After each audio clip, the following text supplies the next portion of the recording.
aquí está, porque la semana pasada comenzamos a mirar, gracias mi niño, y si alguien me lo puede ir pasando, alguien se queda aquí. Porque estoy con los niños. Te toca niños hoy. Ok, mi amor. Sí sabe tu mami mover como así. Ok. La semana pasada vimos una introducción de lo que es, y gracias a los que saltaron muros para llegar hasta este lugar en esta tarde, porque ¿cuántos saben que es en la fidelidad, en tu nivel de fidelidad, es el nivel de la fidelidad del Señor hacia nuestra vida? Amén. Amén. Y es aquí, los miércoles no predico, los miércoles enseño. Amén. Amén. Porque los miércoles discipulo. Hoy es día de discipulamiento. Entonces hoy vamos a aprender acerca de la palabra del Señor. Y la semana pasada, para reiniciar de donde estudiamos el miércoles pasado a lo que vamos a estudiar esta semana, iniciamos lo que es el tabernáculo. Vamos a estar aprendiendo acerca del tabernáculo. ¿Cuántos recuerdan lo que significa tabernáculo? Significa santuario. Ella sí levantó la mano. La chicle es para ella. ¿Qué dijiste? Santuario. ¿Qué más? Morada. Híjoles, ¿quién fue el primero que lo dijo? ¿Qué? Román. Mira, se sacrificaron. Eso es el verdadero amor. Vimos que tabernáculo significa santuario y también significa morada. Hay uno más. Son tres cosas. Tabernáculo también significa tienda, porque recuerden, era una simple carpa tienda, muy hermosamente decorada. Fue decorada con oro, plata, piedras preciosas. ¿Se acuerdan? Usted todavía no le cambie. Ahora, la semana pasada leímos el versículo, si usted se acuerda. ¿Recuerdan ustedes, verdad? Que no voy a retroceder hasta allá, vamos a continuar. Vimos cómo en Éxodo, ¿verdad? El Señor le pidió a Moisés que construyera un tabernáculo, un santuario, una morada. ¿Por qué morada? Porque Dios quería que se construyera un lugar. Estoy sintiendo el Espíritu Santo. Él quería que se construyera en el aire, está aquí con ustedes, que se le construyera una morada donde Él pudiera pasar tiempo con su amado pueblo. Él quería morar en medio de su amado pueblo. Amó tanto al pueblo de Israel el Señor, que imagínese usted, entre todos los pueblos de la tierra, el Señor escogió a un pueblo que fue el pueblo de Israel, y desde sus inicios tuvo que sacar a Abraham de la tierra de su parientela, porque él anhelaba tener un pueblo amado, un pueblo a que él se lo quería apropiar. Y pienses en esto, porque todo esto se va a trasladar hasta nuestro tiempo. Como vemos la peregrinación del pueblo hebreo, como ellos, ¿verdad?, andan peregrinando por todo el desierto a través de situaciones, tribulaciones, pruebas, luchas y peleas. Las peleas de ellos eran naturalmente contra el enemigo, ¿verdad? Ellos no tanto peleaban con un enemigo espiritual como nosotros en este tiempo peleamos. Ellos atravesaban luchas, tribulaciones como cada uno de nosotros, solo que representadamente en una forma natural. Sus enemigos eran físicos. Las peleas que ellos enfrentaban eran peleas literales, ¿verdad?, de golpes y lanzas y muerte natural. Ahora lo de nosotros viene a trasladarse en una muerte espiritual, porque nuestro enemigo es más espiritual que natural, porque nuestros enemigos naturales no son más que la mano del enemigo espiritual que odia nuestra alma y odia a los cuerpos. Amén. Los usa para querer dañarnos, para que nos ataquen, para que hablen de nosotros, para que tratar de mandarnos a la cárcel. Ya lo vieron con Pablo y con algunos de los discípulos. Y nuestras luchas son más que nada espirituales, porque no peleamos contra carne y sangre, sino contra principados, potestades y gobernadores de tinieblas y huestes de maldad. Ni los brujos ni los satanistas son nuestros enemigos. A ellos los amamos, los bendecimos, los perdonamos, porque el Señor me reveló que si hay algo contra los brujos, satanistas no pueden, es el amor. Y cuando nosotros los oramos, los perdonamos, ellos no pueden destruirnos, porque el Señor me enseñó y me dijo: si hay algo contra el que Satanás, los demonios, los brujos, satanistas, macumberos, ponle el nombre que quieras, hay algo, me dijo el Señor, contra lo que no pueden, es el amor. Amén. Nosotros los perdonamos, los amamos, y por más que quieran destruirnos, nunca podrán, porque nunca pueden contra el amor. Amén. Porque Dios es amor. Esa es su esencia infinita, amor. Más que ser un Dios poderoso de milagros, maravillas, nos cuida, nos guarda, nos protege. Él es amor. Su esencia es amor. Y Él ama lo que nosotros debemos de amar. Dice la Biblia: lo que Él ama, pero odiar lo que Él odia. Y dice: yo odio el pecado. Yo odio lo que el ser humano hace, lo que nuestros enemigos hacen contra nosotros. Dios lo odia y lo ve, porque si hay algo que el Señor siempre mira, es todo lo que Satanás, sus secuaces, los brujos, hechiceros, tu vecino, quien sea el nombre, ponle lo que quieras. Si hay algo, hay alguien que mira lo que el enemigo intenta hacer contra cada uno de nosotros, es Él. Él es omnisciente, todo lo conoce. No hay nadie, hermanos, nada que se haga debajo del sol contra ti, contra mí, contra los hijos de Dios, contra la iglesia de Cristo Jesús, que Él no lo sepa. A Él no se le escapa nada. Cuando tú sientas que el enemigo viene cerca de ti, cuando piensas que te van a acabar, cuando lo sientes que te respiran en el cuello, te voy a decir algo: la Biblia nos enseña que Él nunca, nunca llega tarde. Nunca.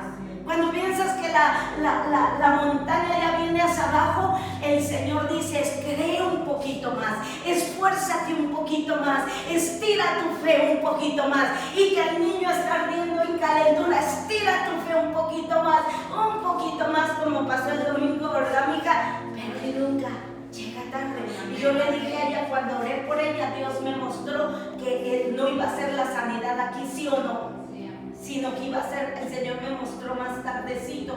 Yo pensé que era porque se durmió el niño en una forma bien sobrenatural. Y yo le dije: ya no es ahorita, es después, cuando despierte. Despertó el niño el domingo con calentura todavía, y su mamá volvió a orar. Y al rato dicen, el niño ya iba con nosotros a la tienda como si nada. Yo supe que no iba a ser aquí, y se los dije. Más tarde yo pensé que cuando se despertara, pero fue después de que Dios probó la fe de sus papás, y no se tiraron, y estiraron su fe, y el Señor no le quedó otra más que hacerlo. Porque si hay algo que Dios honra, es nuestra fe. Es la fe. Nosotros, nuestro trabajo es solo creer, porque el Señor se instituyó un tabernáculo, una morada, desde aquel tiempo que llamó a su pueblo amado Israel. ¿Y cuántos le damos gracias a Dios, saltándome un poquito, que ellos le fallaron al Señor? Porque si ellos no fallaran, a lo mejor no estaríamos ahorita aquí nosotros reclamando lo que el Señor les dio a ellos, que ahora es para nosotros también. Él quiso hacer esa morada para traer todo esto a su pueblo amado. Él fue su liberador, Él fue su sanador, Él los guardaba, fue su guardador, sanador, liberador. ¿Y cuántos sabemos que todo lo que el Señor vino a hacer para este pueblo a través del tabernáculo, ahora es para nosotros. Y creo que fue hoy en la mañana, estaba pensando en hoy la segunda parte que iba a dar de esto, y sentí que el Señor me dijo, diles, porque se acuerdan que yo les había hablado la semana pasada que ahora estos lugares naturales son parte, vienen a ser tabernáculos temporales para nosotros. Pero hoy en la mañana estaba yo meditando en esta segunda parte y sentí que el Señor me dijo, diles también que ahora en el nuevo pacto ustedes son mi tabernáculo, porque yo ahora vengo a morar en cada uno de ustedes. Y yo me quedé y dije, wow, sí es cierto, porque esto yo no lo tenía contemplado en mi enseñanza de la semana pasada. Yo iba a hablar del tabernáculo, que es ahora cuando nos reunimos, Él viene a ser morada, cuando oramos y uno su presencia está aquí con nosotros. Cuando enseño, yo siempre les digo, siento la presencia. Es más, ahorita como hablo literal, se siente la presencia del Espíritu Santo aquí en el aire. Cierre sus ojos y levante sus manos. A lo mejor hay quienes lo pueden sentir y hay quienes no, pero no piense que no, aquí está. Levante sus manos. Mire, cuando alzo mis manos, literal siento al Espíritu Santo en el aire. Tome unos segundos. Mueva sus manos así, lentamente. Sienta lo que hay en el aire. ¿Cuántos sinceramente lo pueden sentir en el aire? En el nombre de Jesús. Y me sorprende porque yo siempre lo siento en mis manos. Y ahorita hice esto y dije, wow, lo puedo sentir. Literal, se siente como una hermosa energía en el aire. Porque cuando tú y yo nos reunimos, este lugar se convierte en ese tabernáculo. ¿Por qué? Porque tú eres el tabernáculo, y cuando nos unimos, este lugar se convierte en el tabernáculo del Señor. Y quiero decirles, hermano, que yo ya sé que nosotros somos la casa del Señor, pero el Señor me dijo, diles que ahora ellos son mi tabernáculo, que ahora yo moro en cada uno de ellos, estoy adentro de cada uno de los que verdaderamente son mis hijos, porque no todos en una iglesia de 1000 son verdaderamente hijos del Señor, amén. Hay unos que sí, aquí declaro por fe, todos somos hijos del Señor, amén, amén. Y aunque a lo mejor por ahora no somos una iglesia muy grande, pero quiero decirte, tenemos algo tan maravilloso que muchas iglesias quisieran eso, tener esa presencia física. Y no es solo porque yo soy la pastora Silvia Luis, es porque quién es cada uno de ustedes. Y vinimos y juntos ahorita estamos haciendo el tabernáculo del Señor en este momento. Y esta es mi introducción. Si puedes, déjame hacer una pequeña introducción en la fotito. Si se dan cuenta, así se miraba el tabernáculo del Señor. Estaba la tienda hacia el fondo. La entrada estaba de este lado aquí. Cuando los sacerdotes entraban, no podían ir directamente al lugar santo. Tenían que primero pasar por todos estos lugares.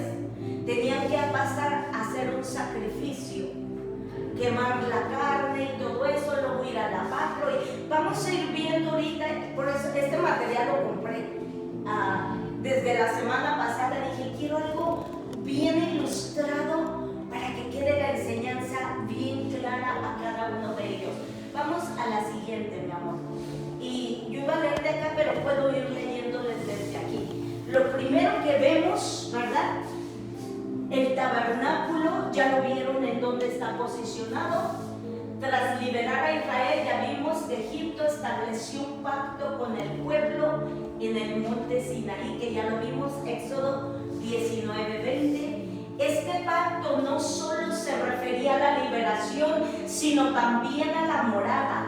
Dios no solo quería rescatar a su pueblo, sino habitar entre ellos, revelando su presencia y su cuidado continuo.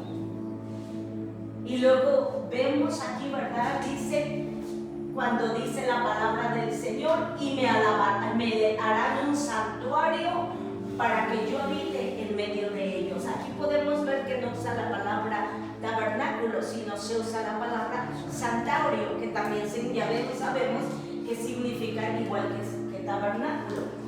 Él les dice, yo quiero habitar entre ellos en este santuario. El tabernáculo se construyó bajo la dirección de Moisés. Ya vimos, leímos y estudiamos la semana pasada cómo Dios le dijo, me harás el tabernáculo, y le dio las especificaciones y hizo que todo el pueblo trajera del material, pieles preciosas, oro, plata, piedras preciosas. Entonces él se construye, ya vimos, y se levanta en el primer mes del segundo año después de Éxodo. O sea que acaban de salir, ¿verdad?, de Éxodo 40:17. Se convierte en el centro del culto y los sacrificios, y desempeñó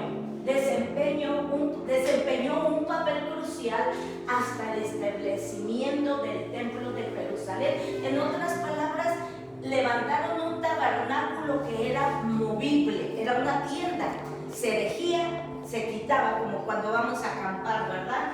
Y lo vemos en el Primera de Reyes de Salomón, cuando Dios decide permitirle a Salomón construir el templo por primera vez, que es ya fijo. ¿Se acuerda que, no sé si ya todos han leído, David dijo en una ocasión, ¿cómo es posible que ya cuando están establecidos, ¿verdad?, en su tierra prometida, ya años después, David dijo, ¿cómo es posible que yo more? Porque él se levantó una tremenda mansión. Y él dice, acuérdense que era de varios pisos. Por eso cuando estuvo de ocioso y no fue a la guerra, desde el techo puro mirar allá el ojo alegre a esta mujercita, ¿verdad?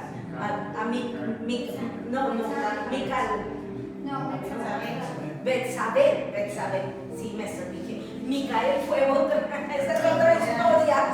Es otra historia muy interesante, la de Micael. Sí, era Betsabé.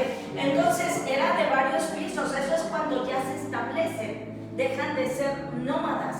Pero esto es lo que se usaba durante el tiempo que anduvieron de nómadas en el desierto. Llegó el tiempo que David dijo, ¿cómo es posible que yo habite en una casa, parafraseando lo que dijo, en una casa tan hermosa, lujosa, y que mi Dios aún habite en una tienda? Porque todavía tenían esa tienda, ya cuando estaban establecidos ya formalmente y permanente. Y él dijo, ¿cómo que mi Dios en una tienda y yo en esta casa hermosa? Y él quiso, porque acuérdense que una cosa tuvo David, fue que amó demasiado al Señor.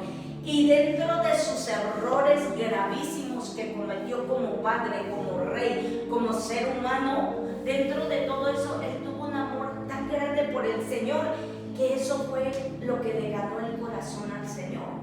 El amor y lo rápido que él podía arrepentirse cuando él sabía que la había regado. Amén. Y el Señor le dijo, no vas a ser tú quien me construya casa, porque tienes sangre en tus manos. Y le dijo, será tu hijo Salomón quien me lo construye. Pero él entonces comenzó a acumular, David, y comienza a acumular cosas, sabiendo ya que iba a ser su hijo Salomón. Y cuando llega el tiempo, es Salomón quien construye el tabernáculo, el templo ya formal en un lugar que fue un templo, un tabernáculo tan grande, tan hermoso, hecho de piedras preciosas, las mejores maderas. Dice la Biblia que trajeron maderas de lugares lejanos, las mejores maderas, oro. Bueno, fue un templo, ya me puedo solo imaginar la belleza de ese lugar.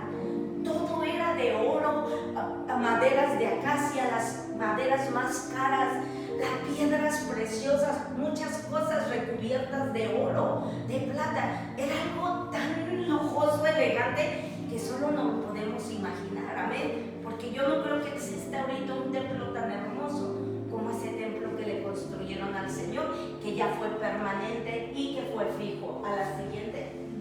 Entonces, ¿cuál fue el propósito? Ya esto lo estudiamos la semana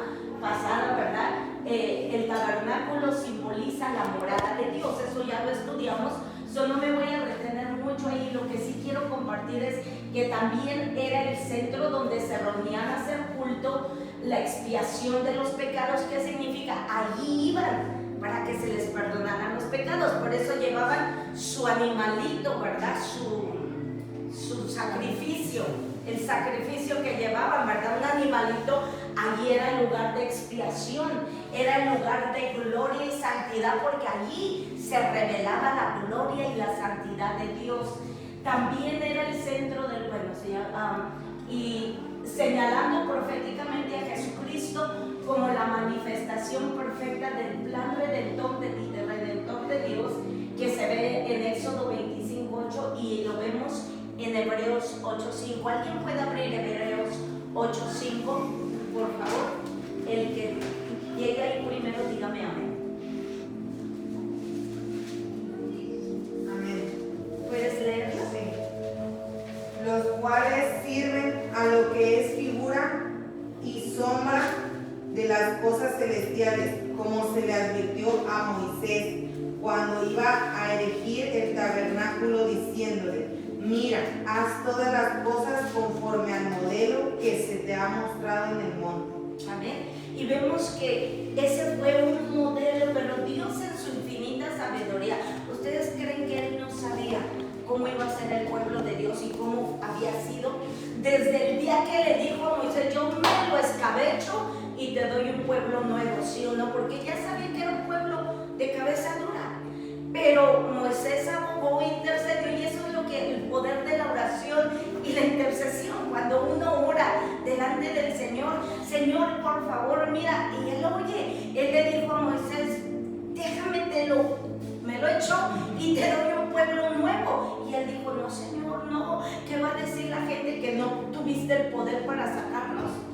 Y por eso se lo dejó, porque Moisés intercede delante del Señor, ¿recuerda usted? Porque él ya estaba listo para darle otro pueblo y echarse a Israel, pero Moisés intercedió y ya vemos todo lo que pasó. Él ya conocía, él conocía el futuro, él conocía lo que iba a suceder, él ya sabía que eventualmente se iba a necesitar un sacrificio permanente, porque los sacrificios temporales nomás no la iban a hacer, porque él sabía que para estos tiempos la tierra, yo creo, ya hubiera quedado ya sin vacas, sin corderos, sin palomas, ¿sí o no? Ya hubiera habido extinción de ciertos animales si hasta aquí todavía se practicara la expiación de los pecados. Expiación significaba traer una cosa por otra. Yo te sacrifico esto, pero tú me perdonas, amén. Entonces podemos mirar que había un plan redentor, porque ahora podemos ver que lo que se hacía en ese entonces ya iba dirigido a lo que se iba a hacer en estos días, amén. El sacrificio que nosotros hacemos ya no es de animales. El sacrificio nuestro es algo que llega como aroma agradable delante del Señor, y eso es mi obediencia, que no debería de ser sacrificio, porque la obediencia es para mi bien, pero es sacrificio de obediencia, sacrificio de amar al Señor con todo nuestro corazón, y que a veces no es fácil, ¿sí o no? Ser disciplinados a venir a la iglesia, a llevar una vida de oración, no es fácil, y para casi todos puede ser hasta un sacrificio. Tomar horas de oración, que aunque yo vengo muerto de cansancio, es tanto mi amor y mi pasión por el Señor que yo doblo rodillas. Yo me acuerdo cuando yo trabajaba en lo secular, en el Army o otros lugares, llegaba yo muerta de cansancio. Mi carne decía no, pero mi espíritu decía hazlo, y yo me doblaba y empezaba a orar, y al rato se me iba el cansancio. Cuando usted se mete a orar en el espíritu y le echa ganas, al rato hasta el cansancio se va, y ya cuando usted ve, mira, a veces llegaba yo en las noches a orar para dormirme, y el Señor me decía: hoy no oras, hoy no duermes, perdón. Hermano, yo decía ups. Y yo ya sabía que eso significa que esa noche yo no iba a dormir, que tenía que orar toda la noche. ¿Y sabe qué? Yo nada más me disponía, empezaba a orar, por muerta que estaba de cansancio. Mire, yo me iba para orar y irme a dormir, y me decía no. Y yo decía ok, porque ya sabía que contra él no se puede argumentar. Y me ponía a orar, hermano, que mire, me entraba una energía cuando veía ya era la medianoche, cuando veía eran las 3 de la mañana llorando. Casi siempre a las 5 de la madrugada, literal sentía como el Espíritu Santo se levantaba y yo sabía que era hora de irme a dormir a esa hora. Pero ¿sabe qué es lo lindo y que puedo decirle? Que cuando el Señor te pide que hagas algo que aparentemente es un sacrificio, Él va a estar allí contigo. Él te va a dar las fuerzas. Hay veces si usted no lo intenta, no se mete, va a estar. Y hay veces gente que se duermen y despiertan. Yo lo he vivido en el pasado y se duermen y despiertan. Pero cuando usted se dispone y empiezas a orar y haces a un lado el cansancio, cuando menos sientes, ya estás en el Espíritu. Pero tenemos que esforzarnos porque es un sacrificio orar. Y ya cuando yo veía ya eran las 5 de la noche y literal yo no veía el reloj, yo nada más sentía cuando yo acababa, sentía ya hasta aquí y literal sentía como si el Espíritu Santo se levantaba, no que se iba, y me venía un sueño, hermanos, y veía yo el reloj y siempre que me hacía eso el Señor era las 5 de la mañana. Allí entendí que cuando Él te pide hacer algo, Él va a estar contigo, pero hay que creerlo. Él mora contigo. Dice que nunca nos deja, nos abandona. Si Él te pide ayunar 3 días en agua, disponte, empieza, que Él te ayuda a terminar. Si te pide orar toda una noche, empieza, porque Él te ayuda a terminar. Cuando Él te pide que hagas algo, usted en fe solamente dé el primer paso, porque Él nos ayuda a terminar, porque Él está ahí con nosotros. Y luego miren, ya vimos esto, Él quería hacer una habitación divina, mostraba el deseo de Dios de estar cerca de su pueblo. Todo esto lo enseñé la semana pasada, pero vamos rápido. Él quería hacer culto y sacrificio, ya lo vimos. Él quería hacer sombras de las realidades, ¿qué dice? Futuras. O sea que cada detalle del tabernáculo revelaba aspectos del plan redentor de Dios plenamente realizados en Jesús. Todo lo que Él puso, y eventualmente vamos a ver una enseñanza sobre eso. Aquí está, aquí vemos lo primero que levantan es el tabernáculo. Vamos a ir viendo cómo fueron formando todo, desde el patio, el lavacro, en todas las partes de la... Ahora, las 3 partes del tabernáculo son estas. El atrio, ¿sí puede ver dónde está acá, verdad? Sí. El atrio era el lugar donde se enfrentaba el pecado. Luego, adentro de la tienda tenemos 2 que ya lo vimos la semana pasada, que era el lugar santo, la zona de comunión y servicio. Allí podían entrar todos los sacerdotes. A donde no podían entrar todos más que uno era el lugar santísimo, el lugar más sagrado donde Dios manifestaba su presencia. ¿Ven? Esto ya lo vimos la semana pasada, pero quiero que lo vayan viendo en una forma gráfica. Ahora, el tabernáculo describido en el Pentateuco era una tienda plegable donde debían realizarse los sacrificios prescritos por la ley mosaica. Cada vez que usted oiga la ley mosaica es porque recuerde que es a Moisés quien se le dieron los 10 mandamientos y fue a Moisés.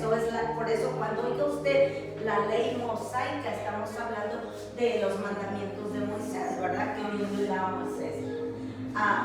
Vemos que el tabernáculo era una estructura perfectamente adaptada al modo de vida nómada en el que se encontraban los israelitas en su camino hacia Canaán. El tabernáculo sustituyó a la tienda temporal, ya cuando hicieron el permanente, sustituyó la tienda temporal que se había levantado fuera del tabernáculo. ¿Me puede alguien buscar Éxodo 33:7, por favor? Ay, no te he dicho, chicas. Éxodo 33:7 al 11. ¿No lo puede leer, mi hermosa, por favor? Y Moisés tomó el tabernáculo y lo levantó lejos, fuera del campamento,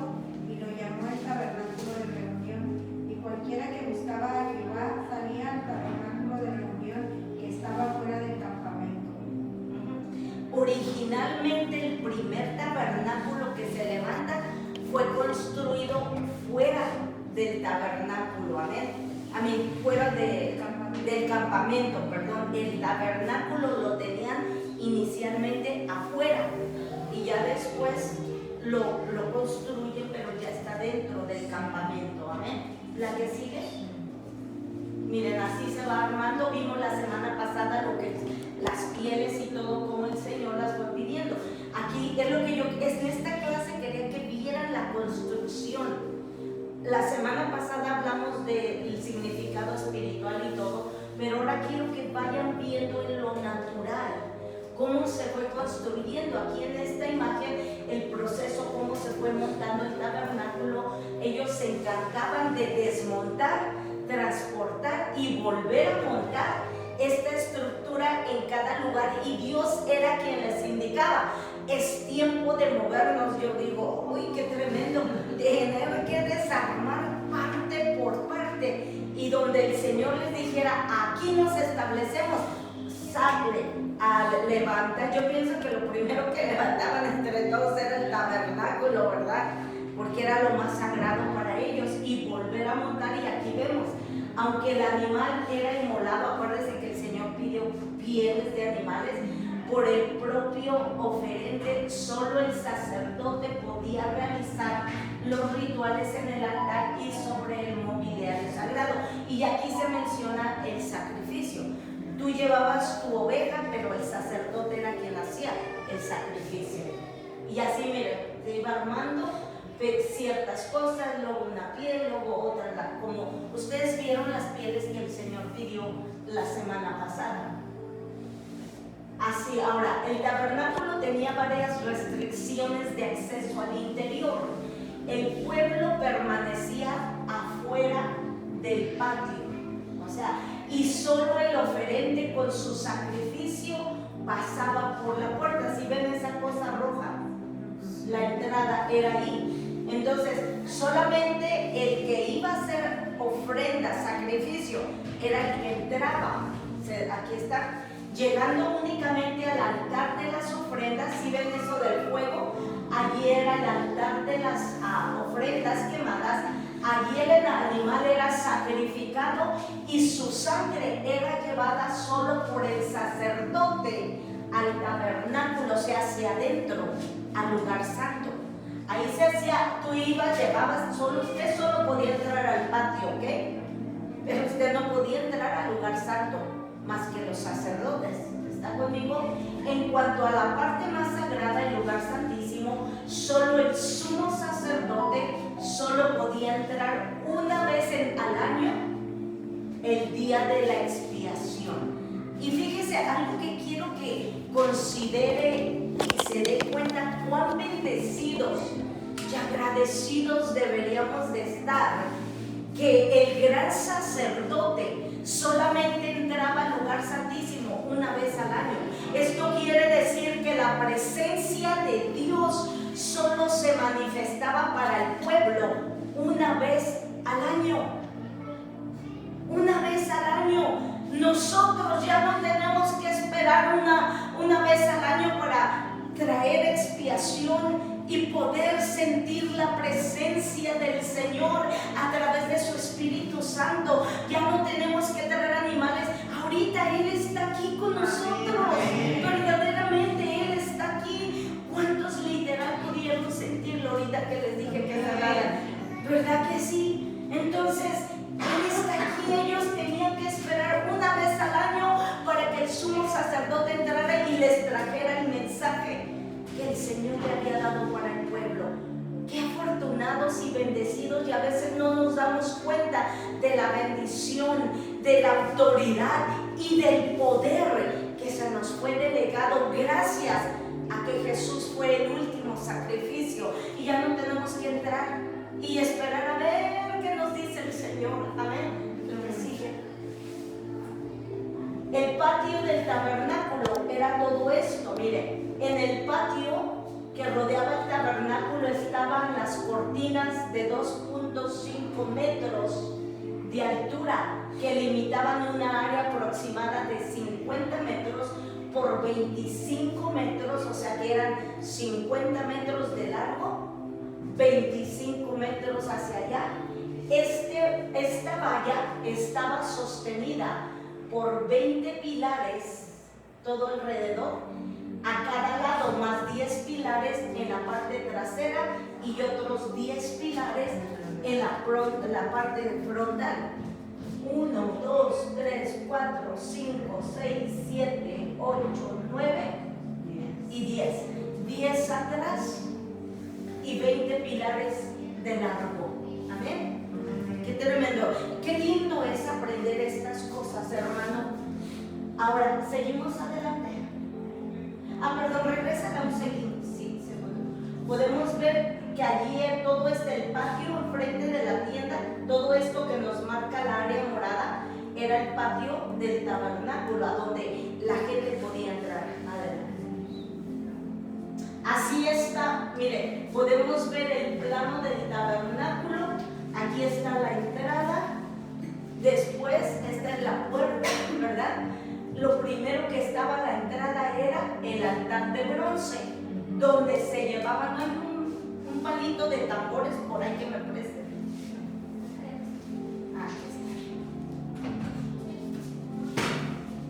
Vemos la entrada aquí, hermanos. Lo primero que tenían que avanzar era, entraban por su sacrificio, aquí era donde se hacía la expiación, se quemaba el animal, se recogía la sangre.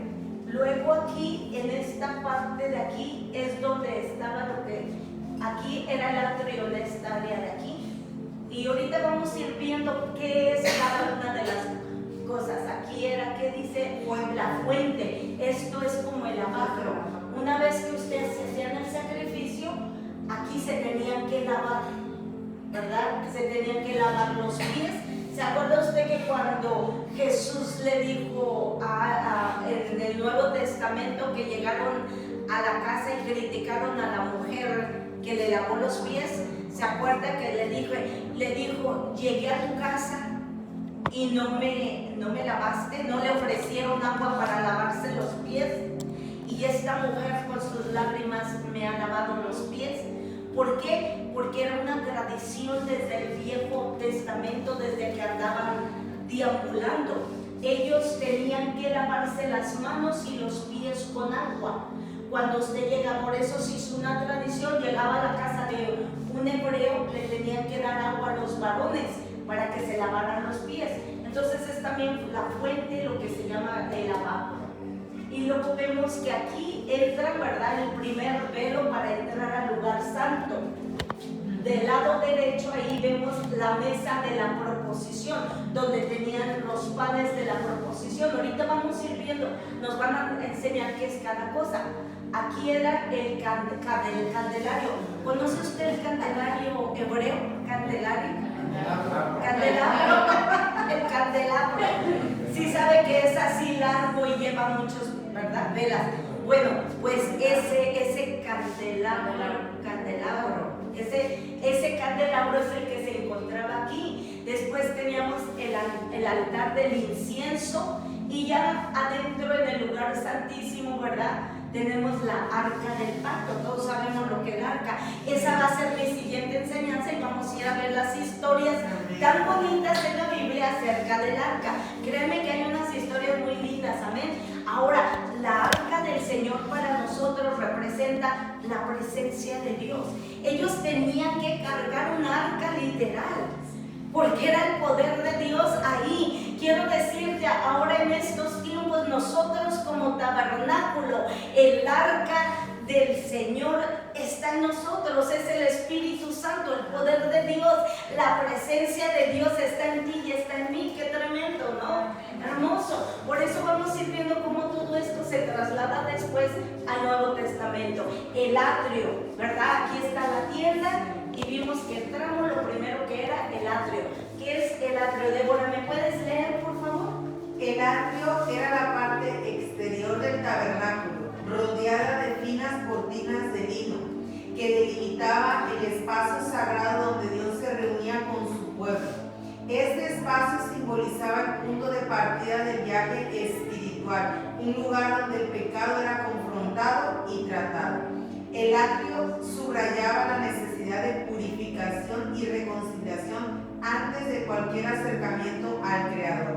Representa la llamada universal de Dios a los pecadores para que inicien su camino hacia la santidad mediante el arrepentimiento y la fe.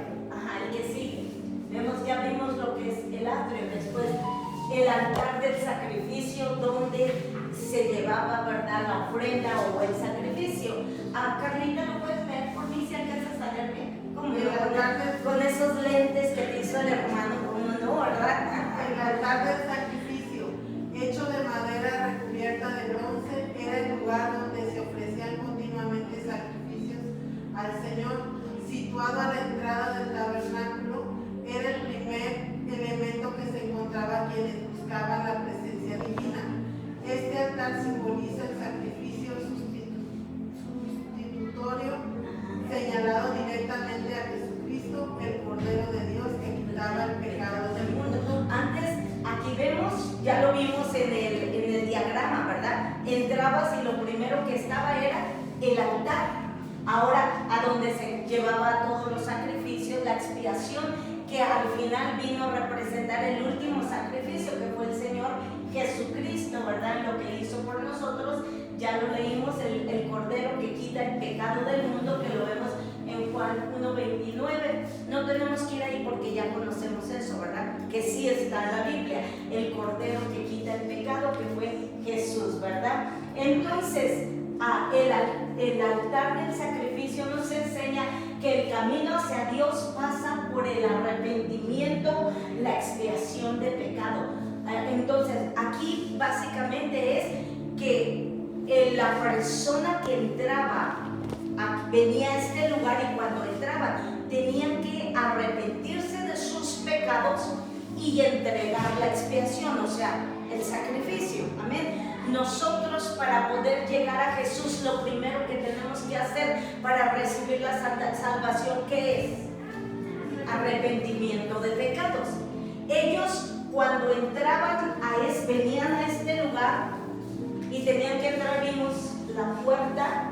Ellos tenían que no nomás entregar el cordero o la expiación, no lo que fuese el sacrificio, y no nomás es entregarlo. Ellos tenían que arrepentirse de sus pecados, pero la manifestación física era el cordero que se quemaba, el Señor lo aceptaba y sus pecados eran perdonados.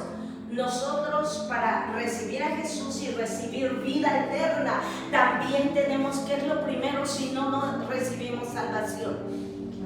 Cuando llevamos a alguien a la confesión de fe, que es lo primero que todos tenemos que saber para cuando le hablemos a alguien en la calle y esté la persona lista para entregarse a Jesús, lo primero que tenemos que llevarlos en oraciones: Señor, yo me arrepiento de todos mis pecados, ¿sí o no? Amén. Ese es el arrepentimiento ahora, porque nosotros ya no necesitamos una expiación, un animal. Nosotros ya el último sacrificio fue Jesús. Lo único que hacemos es llevar a la persona al arrepentimiento de pecados, pedirle perdón a Jesús e invitarlo a que ahora Él entre a nuestro corazón. Amén. Nosotros antes entrábamos al tabernáculo, ahora es Jesús quien entra a este tabernáculo. Amén. Qué lindo, ¿no? Sigamos adelante. Así. Ahora vemos el lavado de bronce o el lavacro. Amén. Hermano, ¿nos puede ayudar leyendo, por favor? Sí, mira bien, ¿verdad? Sí. Lavado de bronce. El lavatorio de bronce, situado entre el altar del sacrificio y el lugar santo, era un recipiente lleno de agua que utilizaban los sacerdotes para lavarse las manos y los pies antes de entrar en el tabernáculo. Su superficie de bronce pulido reflejaba la imagen de la persona que se acercaba, simbolizando la introspección y la limpieza personal. El agua de la fuente simbolizaba la necesidad de purificación espiritual antes de acercarse a Dios.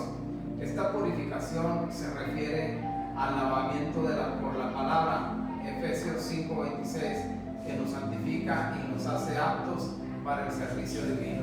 ¿Alguien puede llegar a Efesios 5:26, por favor. Esta sí la vamos a leer, amén. ¿No lo puedes leer, mi favor? Dice, para santificarlos, limpiándolos en el lavacro del agua por la palabra. Amén, por la palabra. Antes, aquí no está la foto, era un lavacro hecho de bronce que se reflejaba a la persona como un espejo, ¿sí o no? Lo acabamos de leer. Sí. ¿Qué simboliza esto? Que cuando la persona tenía que entrar, iban, se lavaban las manos y los pies. Pero esto tiene un simbolismo más profundo. Significa que se estaban limpiando espiritualmente. En ese momento la persona está teniendo un arrepentimiento de conciencia de todo lo que había hecho. Amén. Prácticamente el mirar su imagen en ese lavacro, porque dice que se veía la imagen, eso representaba que al mirarte tú estabas confrontándote contigo mismo. A veces nosotros nos tenemos que confrontar y decir, ¿sabe qué? Hoy la regué, hoy me porté mal, hoy fui un iracundo, hoy le di un mal rato a mi esposo, a mi esposa, hoy, porque ¿sabe una cosa? Yo a veces me pasa cuando voy a orar, yo me acuerdo de los momentitos que la regué, si de repente me fui de largo, no le atendí a alguien y el Señor, y me confronto y digo, ay Señor, sí la regué 2 veces hoy, y allí soy confrontada y ahí pido perdón. Eso es exactamente lo que pasaba aquí en el lavacro, lavarse en lo natural, pero había un simbolismo que se estaban limpiando, confrontando en el mundo espiritual. Amén. Entonces, el lavatorio de bronce refuerza la importancia de la santificación continua en la vida espiritual. Por eso nosotros dice, sed santos como Él es santo. ¿Por qué? Porque la santificación no es que ya nos santificamos ahorita y mañana ya no, porque mañana a lo mejor hago enojar a mi esposa a lo mejor me porto déspota con la cajera, a lo mejor sin darme cuenta hice algo. Somos humanos, sí o no, y la regamos.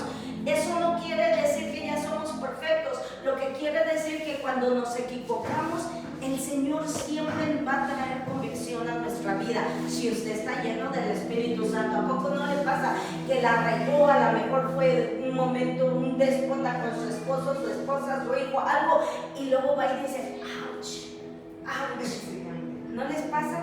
A mí sí me pasa y digo, ay, Espíritu Santo. O a veces, hermanos, estoy platicando con alguien y yo cuando platico es, por ejemplo, con mi amiga Dina, tengo 3 amigas así íntimas y de repente estoy platicando algo y miren, siento como un shock eléctrico hasta aquí y yo le digo, ¿sabes qué? Discúlpame, pero no, este tema lo tengo que saltar porque lo siento, es como si viene el Espíritu Santo por dentro y me da un shock. Yo sé cuando algo no debo de hablar ya, o toco un tema y el Espíritu Santo me dice, cámbialo. Siento como una descarga por dentro y yo, de verdad me deja saber el Señor que no quiere que hable de eso, que me quede callada sobre eso. Y rápido me callo, les cambio el tema, pero viene el Espíritu Santo y me deja saber, cállate, eso no lo hables, cállate. Y es como si viene el Espíritu Santo por dentro y me da un shock así, y yo lo siento, y yo ya sé, ya reconozco cuando es el Espíritu Santo corrigiéndome. Entonces nosotros ahora tenemos que confrontarnos a través del Espíritu Santo. Ya no tenemos que venir aquí, ya ustedes no vienen con su sacrificio y antes de entrar a la roca se tienen que lavar los pies de bien adelante, y las manos, si no me toque, como la hora decía la hermana, pecador. Y reflexión inicial, hermana, ¿nos puede leer, por favor? Reflexión inicial. El atrio del sagrario nos recuerda que el camino espiritual comienza con la confrontación con el pecado y la necesidad de redención. El altar del sacrificio señala la obra perfecta de Jesús, mientras que el lavatorio de bronce nos exhorta a la santificación diaria. Estos elementos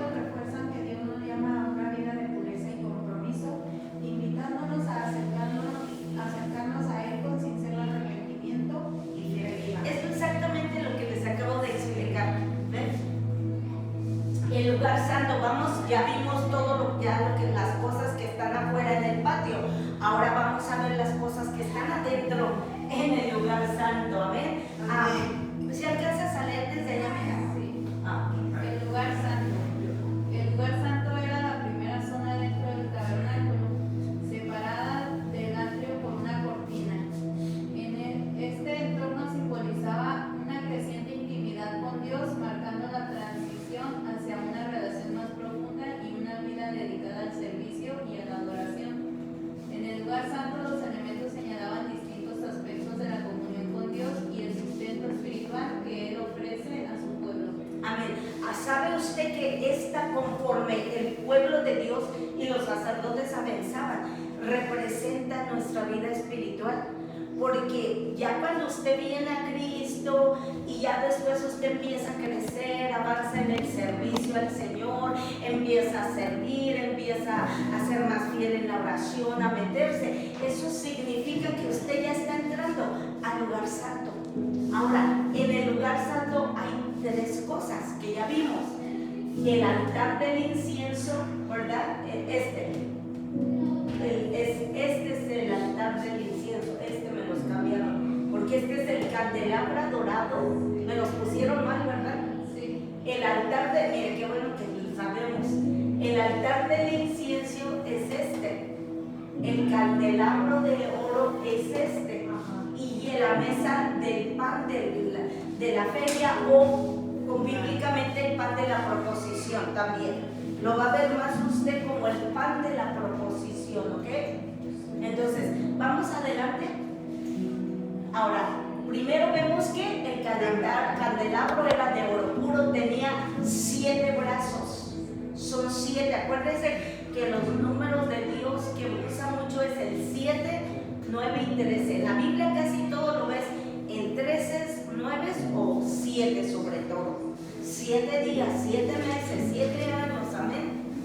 Y lección espiritual: el candelabro nos enseña la importancia de depender de la luz divina para caminar en la oscuridad de este mundo, reflejando la gloria de Dios en nuestra vida. Vea cómo Dios, cuando Él instituyó el tabernáculo, Él ya estaba pensando en todo, cómo se iba a trasladar en el mundo de ahora. Nosotros, la Biblia dice que Jesús es la luz del mundo, ¿sí o no? Entonces nosotros tenemos que estar bien cobijados de esa luz para que seamos luz y no oscuridad en el mundo. ¿Sabía usted que mientras la luz que somos tú y yo estemos en este mundo, el Espíritu Santo está aquí? El día que el Señor venga y recoja su luz de Él en nosotros, es cuando viene el Señor, ya muy pronto, la raptura, ¿verdad? Que no, el nombre no es bíblico, pero le han puesto nombre a levantamiento. Él viene, nos levanta, que significa también raptura. Nos vamos con Él, el Espíritu Santo, la luz de Jesús se va con nosotros. Amén. Amén. Entonces, ¿qué sigue? En la mesa del pan de la feria. ¿Puedes leer, hijo, si alcanzas a leer bien? Esta mesa de madera recubierta de oro contenía 12 panes que representaban a las 12 tribus de Israel. Los panes se renovaban cada semana y eran consumidos por los sacerdotes. Ajá, tenía que haber 12 panes. Ese es otro de los números que Dios usa mucho: 12, 9, 7. Amén. Significado espiritual. Ajá. La mesa del pan representa la provisión continua de Dios para su pueblo y la comunión que desea tener con nosotros. También señala a Cristo como el pan de vida que suple todas nuestras necesidades espirituales. Lo vemos en Juan 6:35. Ajá. Me busqué en Juan 6:35 para que lo leamos en la Biblia. Acuérdense que la palabra de Dios, sabemos que Jesús es, dice la Biblia, Él es ¿qué? El pan de vida, ¿sí o no? Amén. Vamos a verlo bíblicamente. ¿Quién dijo amén? Léelo. Jesús les dijo: yo soy el pan de vida. El que a mí viene nunca tendrá hambre, y el que en mí cree no tendrá sed jamás. Así es. ¿Quién encontró el versículo anterior? ¿Fuiste tú? No te di, ¿verdad? ¿Sí te di? Pensé que no te había dado. Dijo Él: yo soy el pan de vida. Pero quiero decirles una cosa, que Él se fue con el Padre, pero nos dejó otro pan de vida escrito, que es ahora que la palabra de Dios. ¿Sabía usted que ahora esto representa el pan de vida también? Porque Jesús es la palabra y la palabra es Jesús. Lo vemos en